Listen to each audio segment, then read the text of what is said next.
Alright, now, the way that most forms of invocation is done is you have a concept. You don't know whether the thing exists or not. You don't. You have a concept. You've built it up in your mind through studying it, reading about it, trying to find out about it, or having some awareness of it. Or maybe using something which represents it, like a name, a color, a symbol, and all the rest of that. Okay, you do a bit of meditation on these things. Alright, or you've already got some kind of awareness. And then you basically go a bit meditative when you've got your Ouija board, and you talk as if you're talking to it. And you think as if you're talking to it. Alright, and maybe you can visualize it being there. And then, if you're lucky, something strange will happen. Just like, and I've mentioned this early on in my YouTube career, the Angel of Death experience, quite a classic one.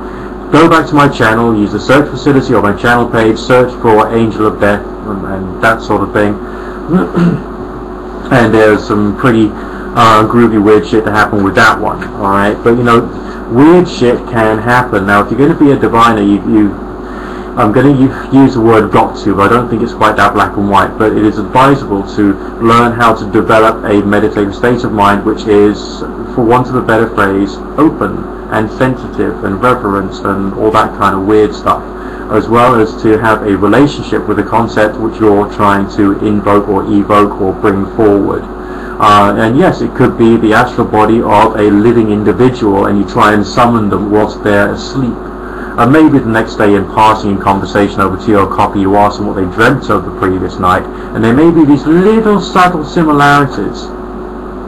Alright, and you can try and do that through meditating on someone when you're on the edge of falling asleep, and try and will yourself subconsciously to go and see them.